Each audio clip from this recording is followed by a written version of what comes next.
Hello প্রিয় বন্ধুরা, আজকে আমরা কথা বলবো আমাদের এইচএসসি অ্যাকাউন্টিং প্রথম পত্রের অধ্যায় ৩ ব্যাংক সমন্বয় বিবরণী সম্পর্কে। ব্যাংক সমন্বয় বিবরণী আমাদের জন্য একটি নতুন একটি অধ্যায়, কেননা পূর্বের সিলেবাসে আমাদের এটি ছিল না। তাহলে চলো শুরু করা যায়। মূলত ব্যাংক সমন্বয় বিবরণী হচ্ছে এমন একটি বিবরণী যেটি একটি নির্দিষ্ট তারিখে নগদান বই ও ব্যাংক বইয়ের মধ্যে যে গরমিল হয় সেটি সমন্বয় করা হয়, অর্থাৎ সেটি সমাধান করা হয়। যদি আমরা বলতে যাই, পূর্ববর্তী হিসাব রক্ষকরা দুইটি বই ব্যবহার করতো, অর্থাৎ একটি হচ্ছে ওদের ব্যাংক বই এবং আরেকটি হচ্ছে ওদের নগদান বই। মূলত হিসাবকাল শেষে এই নগদান বই ও ব্যাংক বইয়ের মধ্যে যে গরমিল লক্ষ্য করা যায়, সেই গরমিলটি নিষ্পত্তি করা হয় হচ্ছে এই ব্যাংক সমন্বয় বিবরণী তৈরি করার মাধ্যমে।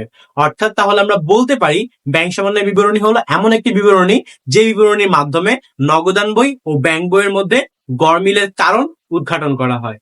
এবং আমাদের মনে রাখতে হবে, এই ব্যাংক সমন্বয় বিবরণীতে আমরা শুধুমাত্র সেই সকল বিষয় নিয়ে কাজ করব যেগুলো দুটো জিনিসের মধ্যে একটি গরমিল তৈরি করেছিল। তাহলে এবার প্রশ্ন করা যেতে পারে, এই ব্যাংক সমন্বয় বিবরণীটি তৈরি করে কে? ব্যাংক সমন্বয় বিবরণী তৈরি করে থাকে হচ্ছে আমানতকারী। তাহলে চলো ব্যাংক সমন্বয় বিবরণী নিয়ে কিছু অঙ্ক করা যাক। চলো বন্ধুরা, তাহলে আমরা এখন ব্যাংক সমন্বয় বিবরণী তৈরি করা সবচাইতে সহজ এবং শর্টকাট মেথডটি জেনে নেই। এক্ষেত্রে আমাদের 4টা লাইন মুখস্থ করতে হবে, অর্থাৎ 4টি স্টেপ আমাদের মাথায় রাখতে হবে।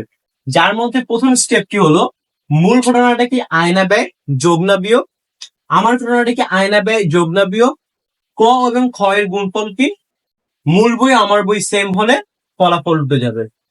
ব্যাপারটা কি তোমরা কিছুই বুঝোনি, তাই না?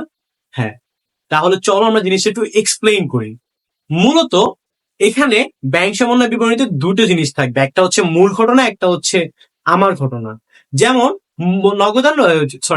ব্যাংক সমন্বয় বিবরণীর প্রথম যে ঘটনাটা থাকবে, নগদান বই মোতাবেক ব্যাংক জমা উদ্বৃত্ত, অথবা নগদান বই মোতাবেক ব্যাংক জমা অতিরিক্ত, অথবা ব্যাংক বই মোতাবেক ব্যাংক জমা অতিরিক্ত, বা পাস বই মোতাবেক। এই যে ঘটনাগুলো প্রথমে যে লাইনটা থাকবে সেটাই হচ্ছে আমাদের মূল ঘটনা।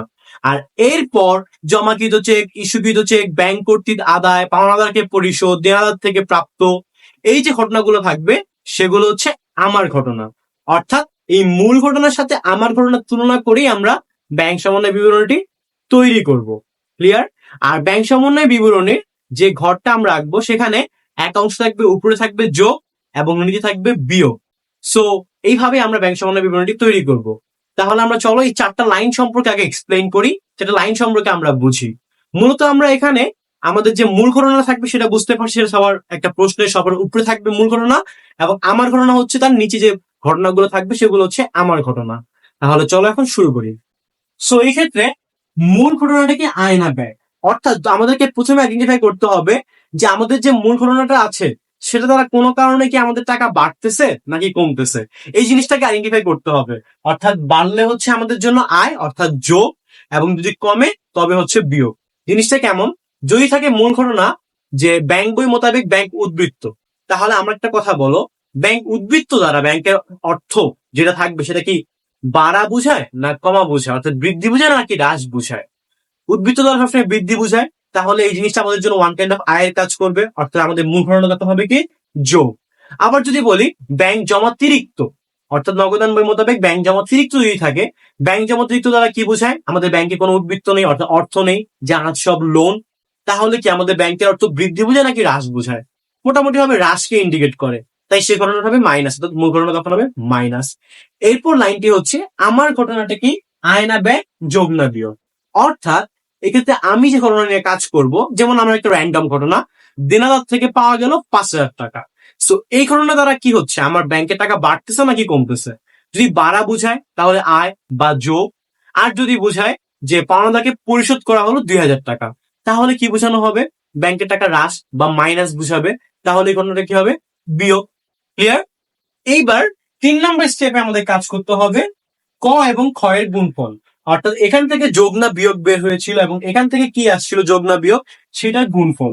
যেমন আমরা ধরি যদি আমাদের মূল ঘটনাটা আসছিল হচ্ছে ধরো প্লাস, আর আমাদের এই ঘটনাটা আসছিল হচ্ছে মাইনাস, তাহলে এবার প্লাসে মাইনাসে কি করব, সেটার গুণফল বের করব। এরপর লাস্ট স্টেপটা হচ্ছে মূল বই আমার বই সেম হলে ফলাফল উল্টে যাবে। অর্থাৎ এখানে আমাদের বই থাকবে দুইটা, একটা নগদান বই, একটা ব্যাংক বই। যদি মূল ঘটনাও নগদান বই হয় এবং আমরা যে ঘটনায় কাজ করি সেটাও যদি নগদান বইতে লেখা হয়, তাহলে আমাদের ফলাফল উল্টে যাবে। বিষয়টা আরো ক্লিয়ার হয়ে যাবে যখন আমরা একটা ম্যাথ প্র্যাকটিস চলে যাব। 4টা স্টেপ তোমরা জাস্ট খালি খাতায় লিখে রাখো এবং কথাগুলো জাস্ট একটু মাথায় রাখার চেষ্টা করো, তাহলেই হবে। আশা করি আমরা ম্যাথটা ইজিলি বুঝতে পারবো। যেমনটা বলছিলাম বন্ধুরা, চলো তাহলে এবার একটি ব্যাংক সমন্বয় বিবরণী রিয়েল প্র্যাকটিসে চলে যাওয়া যায়। আশা করি এই প্র্যাকটিসটির মাধ্যমে আমাদের ব্যাংক সমন্বয় বিবরণী সংক্রান্ত যত ধরনের সমস্যা ছিল, আশা করি সব সমস্যার সমাধান হবে এবং এটি যে কতটা সহজ একটি চ্যাপ্টার সেটি আমরা এখনই বুঝতে পারবো। চলো শুরু করি। এই ক্ষেত্রে আমরা একটি ব্যাংক সমন্বয় বিবরণী নমুনা প্রশ্ন সংগ্রহ করেছি, যে প্রশ্ন লেখা আছে নিম্নের তথ্যগুলোর ভিত্তিতে মিস্টার সুলতানের ব্যাংক সমন্বয় বিবরণী তৈরি করো। চলো, এখানে আমাদের প্রথম ঘটনাটি হচ্ছে নগদান বই মোতাবেক ব্যাংক জমা উদ্বৃত্ত 26,000 টাকা। যেমনটা বলছিলাম, আমাদের প্রথমে যে ঘটনাটা সম্পর্কে বলা থাকবে সেটিকে আমরা ধরবো সবসময় মূল ঘটনা। আমাদের 4টি স্টেপের প্রথম স্টেপটি ছিল মূল ঘটনাটিকে আয় না ব্যয় যোগ না বিয়োগ। দেখো, এখানে আমাদের মূল ঘটনাটি কি উদ্বৃত্ত প্রকাশ করছে, আর আমরা জানি উদ্বৃত্ত প্রকাশ করা মানে আমাদের ব্যাংকে টাকা বৃদ্ধি পাওয়া, আর বৃদ্ধি পাওয়া মানে আয়। যদি আয় ধরি তাহলে সেখানে কি হবে, প্লাস। অর্থাৎ যদি কোনো কারণে আমরা বুঝতে পারি যে আমাদের মূল ঘটনা দ্বারা টাকা বৃদ্ধি পাচ্ছে, তবে সেটিকে আমরা ধরবো হচ্ছে প্লাস। অর্থাৎ তাহলে আমরা ছোট্ট করে সেখানে লিখতে পারি আমাদের একটা প্লাস ইন্ডিকেটর, যা দ্বারা বোঝাবে আমাদের মূল ঘটনাটি হচ্ছে প্লাস। এরপর আমাদের দ্বিতীয় স্টেপটা ছিল আমার ঘটনাটা কি যোগ না বিয়োগ। চলো, আমরা এখানে মূল ঘটনা যেটা থাকবে যে নগদান বই মোতাবেক ব্যাংক জমা উদ্বৃত্ত, সেটি আমরা সহজেই লিখে ফেলবো এবং টাকা অ্যামাউন্টটাও দিয়ে দিব। যেমনটা এখানে 26,000 টাকা, এটা আমরা লাস্ট ঘরেই দিয়ে দিব। এইবার এই পরের লাইনটি পড়ি, আদায়ের জন্য জমাকৃত 5,000 টাকার একটি চেক এখনো ব্যাংকে উপস্থাপিত হয়নি।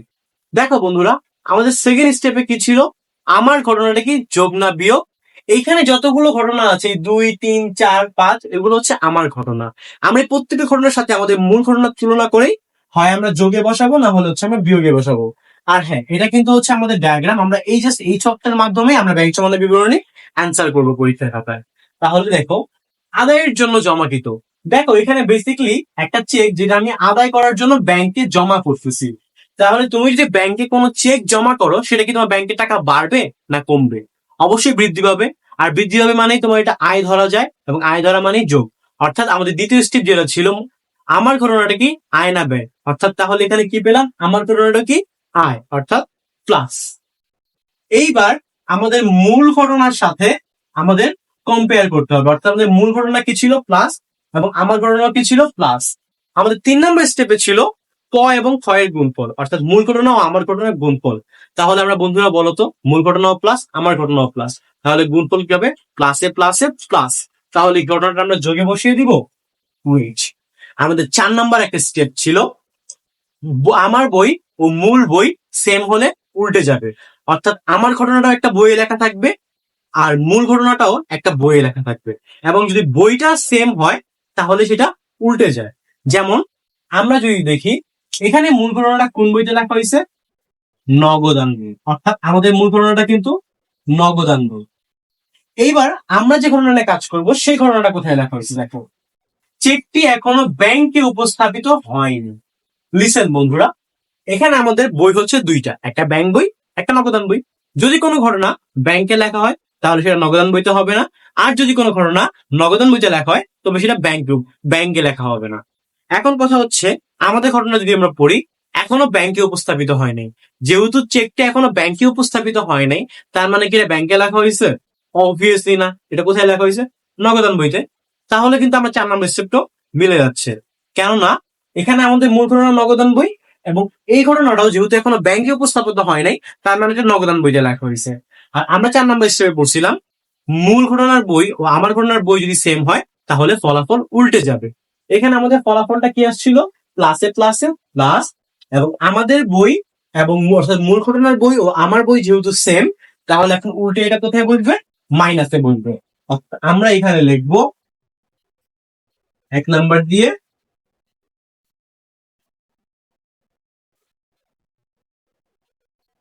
আদায়ের জন্য জমাকৃত চেক, এবং অ্যামাউন্টটা কত, 5,000 টাকা। এরপর আমাদের দ্বিতীয় ঘটনাটা দেখি, অর্থাৎ 3 নম্বর ঘটনাটি, ধার্যকৃত চার্জ ও সুদ মঞ্জুর করা হয়েছে 300 টাকা। এখানে মূলত দুইটি ঘটনা, একটা হচ্ছে ধার্যকৃত চার্জ এবং আরেকটা হচ্ছে সুদ মঞ্জুর। ঠিক আছে, এখন কথা হচ্ছে, প্রথমে আমরা যদি বলি ধার্যকৃত চার্জ, আমরা একটা একটা করে করি। এখানে ধার্যকৃত চার্জটা কি, অর্থাৎ ব্যাংক আমার কাছ থেকে চার্জ কাটতেছে, এর ফলে আমার ব্যাংকের টাকা বাড়বে না কমবে? অবভিয়াসলি কমবে বা হ্রাস পাবে। তাহলে আমরা ধরতে পারি ঘটনাটা কি, মাইনাস। আমাদের মূল ঘটনা কি ছিল, মূল ঘটনা কিন্তু ছিল প্লাস, অর্থাৎ প্লাসে মাইনাসে কি মাইনাস। তাহলে ঘটনা কোথায় বসবে, মাইনাসে বসবে না। আমাদের 4 নম্বর স্টেপটা কি ছিল, যে আমার বই ও ব্যাংক বই যদি সেম হয় তাহলে, আমার বই ও মূল বই যদি সেম হয় তাহলে ঘটনা উল্টে যাবে। তাহলে চলো আমরা আইডেন্টিফাই করি যে এই ঘটনাটা কোন বইতে লেখা হয়েছে। লিসেন, এখানে সাধারণত উল্লেখ করে দেওয়া থাকবে নগদানভুক্ত হয়নি বা নগদে লেখা হয়নি। তো ধার্যকৃত চার্জ, যেহেতু চার্জ ধার্য করতেছে, সার্ভিস চার্জ কাটতেছে, এগুলা কে লিখবে, এগুলা ব্যাংক কাজগুলা করে থাকে। আর যেহেতু এগুলা ব্যাংক করে, তাই এই ঘটনাগুলো ব্যাংক বইতে লিপিবদ্ধ করা হয়। ক্লিয়ার? তাহলে যদি দেখি, আমাদের এই ঘটনার বইটা হচ্ছে ব্যাংক বই, আর মূল ঘটনার বই হচ্ছে নগদান বই। যেহেতু বই দুইটা সেম না, তাই আমরা বলতে পারি ঘটনাটা উল্টাবে না, অর্থাৎ ফলাফল মাইনাসে আসছিল, মাইনাসেই বসবে। 4 নম্বর স্টেপটি এখানে কোনো কাজে আসবে না। তাহলে আমরা লিখতে পারি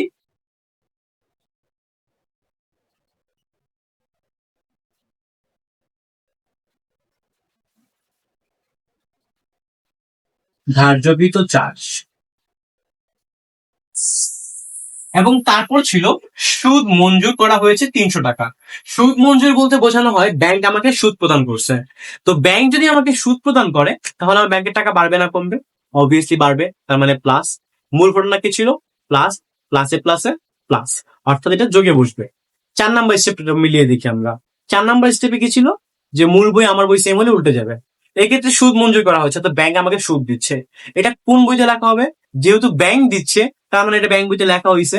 আর ব্যাংক বইতে লেখা হয়েছে মানে এটা নগদান বইতে লেখা হয় নাই, কারণ আমরা জানি যেটা ব্যাংকে লেখা হয় সেটা নগদানে লেখা হয় না, যেটা নগদানে লেখা হয় সেটা ব্যাংকে লেখা হয় না। তাহলে আমরা বলি এই সুদ মঞ্জুরটা কোথায় বসবে, অবভিয়াসলি প্লাসে বসবে, কারণ এখানে আমার বই আর ব্যাংক বই সেম না।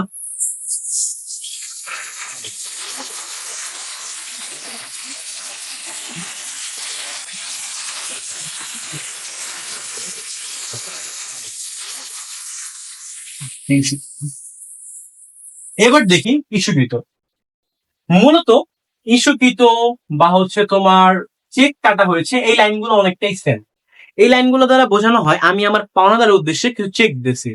তাহলে আমি যদি আমার পাওনাদারের উদ্দেশ্যে কিছু চেক প্রদান করি কাউকে, আমি যদি চেক কেটে দিই কাউকে, তাহলে আমাদের ব্যাংকের টাকা বাড়বে না কমবে? অবভিয়াসলি আমাদের ব্যাংকের টাকা কমে যাবে। তার মানে আমরা বলতে পারি ইস্যুকৃত বা চেক কাটা হয়েছে ইত্যাদি সব থাকা মানে কি, মাইনাস। এবং দেখো, তাহলে আমরা বুঝতে পারলাম আমার ঘটনাটা হচ্ছে মাইনাস, এবং মূল ঘটনা কি, নগদান প্লাস। তাহলে প্লাসে মাইনাসে কি হবে, মাইনাস। তাহলে কি আমরা ফলাফলটা মাইনাসে বসাবো? আমাদের কিন্তু প্রথম 3টে স্টেপ শেষ। 4 নম্বর স্টেপে আমরা যাব, যে আমার বই ও মূল বই সেম হলে ঘটনাটা উল্টে যাবে। এটা আমরা দেখি আমাদের বইটা কি সেম নাকি। দেখো, এটা ইস্যু কিন্তু চেক ধরতে পারছি এটা আমার মাইনাস, কিন্তু যা এখনো ব্যাংক কর্তৃক পরিশোধিত হয়নি। অর্থাৎ ব্যাংক কর্তৃক পরিশোধিত হয়নি বলতে বোঝানো হয়েছে এটা ব্যাংক বইতে লেখা হয়নি, অর্থাৎ ব্যাংকে উপস্থাপন হয় নাই, তার মানে ব্যাংক বইতেও লেখা হয় নাই। তাহলে যেহেতু এটা ব্যাংক বইতে লেখা হয়নি, তাহলে কোথায় লেখা হয়েছে, ঘটনাটি অবশ্যই নগদান বইতে লেখা হয়েছে। এবার 4 নম্বর স্টেপ কি ছিল, বই যদি দুইটা সেম হয়, অর্থাৎ আমার বই আর ব্যাংক বই, আমার বই আর মূল মূল ঘটনার বই যদি সেম হয় তাহলে ঘটনাটা উল্টে যাবে। এক্ষেত্রে যদি দেখি, এখানে মূল বই হচ্ছে, আমার বই হচ্ছে নগদান বই, আর এইটাও যেহেতু ব্যাংকে উপস্থাপন হয়নি তাহলে এটা নগদান বইতে লেখা হয়েছে, তার মানে ঘটনাটা কি হবে, উল্টে যাবে। উল্টে কোথায় বলবে, প্লাসে মাইনাসে মাইনাসে আসছিল কিন্তু যেটা এখন উল্টে প্লাসে বলবে।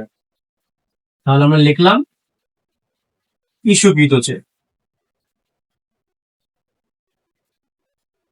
ইস্যুকৃত চেক লিখে 3,000। দেখো, 1,500 থেকে সরাসরি আদায় 4,000 টাকা নগদান ভুক্ত হয় নাই। 1,500 থেকে যদি তুমি টাকা আদায় করো তবে তোমার ব্যাংকের টাকা বাড়বে না কমবে? অবভিয়াসলি বাড়বে। আর বাড়া মানে প্লাস। মূল ঘটনা কি ছিল, প্লাস, প্লাসে প্লাসে প্লাস। আমাদের 4 নম্বর স্টেপটা কি ছিল, সেম বই হলে উল্টে যাবে। এটা যেহেতু নগদান ভুক্ত হয়নি, অর্থাৎ নগদান বইতে লেখা হয় নাই, আর আমাদের মূল ঘটনা কি বই, নগদান বই, তাহলে বই কি সেম, আমাদের কিন্তু বই সেম না, অর্থাৎ ঘটনাটা কি হয়, প্লাসেই বসে যাবে, এক্ষেত্রে উল্টাবে না। তাহলে আমরা লিখলাম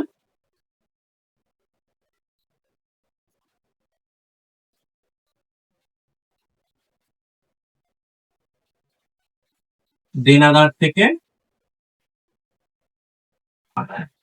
এবং ঘটনাটি কত 4,000।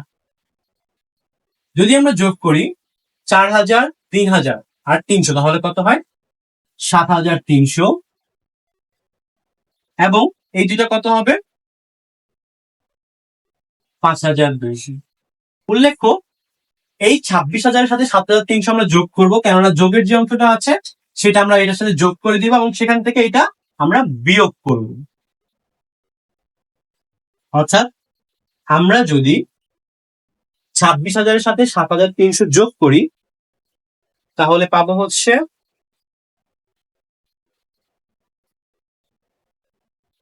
33,300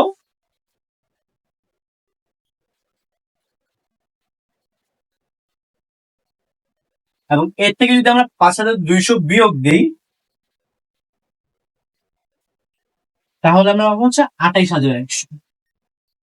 অর্থাৎ আমাদের ব্যাংক সমন্বয় বিবরণীর ফলাফল হচ্ছে 28,100। অর্থাৎ আমাদের ফলাফলটা তখন লিখতে হবে ব্যাংক বিবরণী অনুযায়ী ব্যাংক জমা উদ্বৃত্ত 28,000 টাকা, সরি 28,100।